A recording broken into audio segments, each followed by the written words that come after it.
انتوا انسحبتوا عشان الكهرباء هيلعب، مرعوبين من الكهرباء. مرعوبين من الكهرباء. ما انتوا انسحبتوا ليه؟ الكهرباء نزل اهو كان الراجل اللي عمله كان يجيب جونين وما جابهمش ليه؟ عشان ما كان زعلان، كان واخد على خاطره فما جابهمش. لا، في حاجه اسمها عشان كان الزمالك قدامه، ما كانش الزمالك قدامه.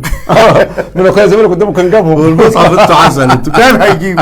في حاجه اسمها كان هيجيب. قاعدين فين يا لو كان صبح ولا عوال كان جابهم. بغض النظر بغض النظر احنا بنتكلم دلوقتي، احنا دخلنا في قضيه ثانيه. انت بتتكلم في كابتن حازم امام. كابتن حازم امام ليس دفاعا عن كابتن حازم امام، لكن كابتن حازم امام عضو مجلس اداره اتحاد الكوره، مسؤول عن ملف المنتخبات. حازم امام ليست مسؤول عن المسابقات لان لها نظام وحده ولها لائحه شغاله بيها، فمش هيتدخل فيها.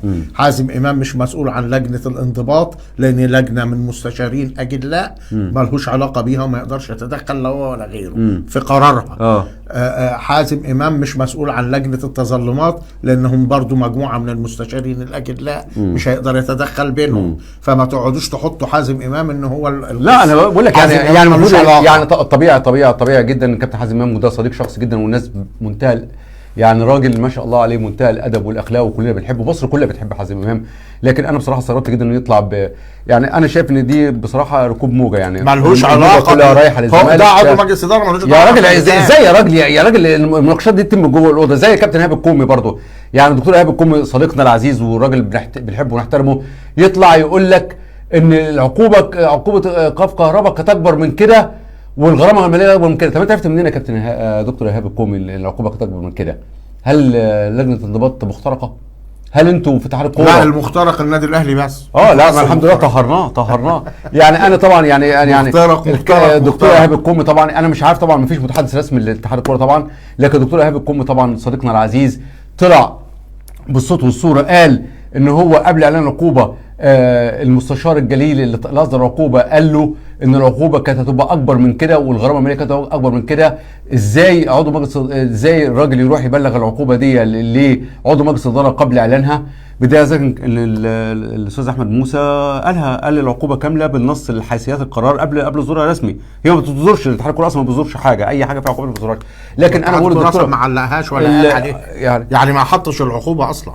امال بيعلقوا على ايه؟ ده بعتها للانديه وما حطها حتى. طبعا يعني الدكتور ايهاب الكومي النهارده كشف سر، او مش النهارده يعني في تصريحه قبل كده كشف سر ان في اللينك بين اتحاد الكوره ولجنه الانضباط، وده امر مرفوض جدا. وطبعا ودي مشكله عدم استقلاليه اللجان.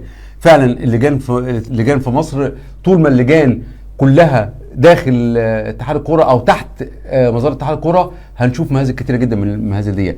لكن المنتج كان باين وزاره الشباب والرياضه. انت شايف ان الاتحاد الكوره بيتدخل في اللجان؟ عايز تقول مش بيتدخل، لكن في لينك واضح. يعني الدكتور ابو عارف ازاي ان العقوبه كانت اكبر من 12 مباراه وان الغرامه الماليه كانت اكبر من مليون. انت نفسك جاوبت على نفسك وقلت ان الراجل ان رئيس اللجنه قال له. طب يقول له ازاي يعني؟ ما يقول له عادي بعد ما طلع القرار. لا، ده قبل القرار. لا ده بيقول لك احنا كنا عايزين نطلع عقوبه اكبر من كده. ازاي يعني؟ ايوه بعد ما طلع القرار. بعد ما طلع القرار هو بيتناقش مع الراجل في القرار بعد ما عادي بعد ما طلع القرار من حقي اناقشك انا لو طلع القرار. لكن قبل ما يطلع قرار ما اقدرش، مش هتقول لي اصلا ايه اللي حصل. ايوه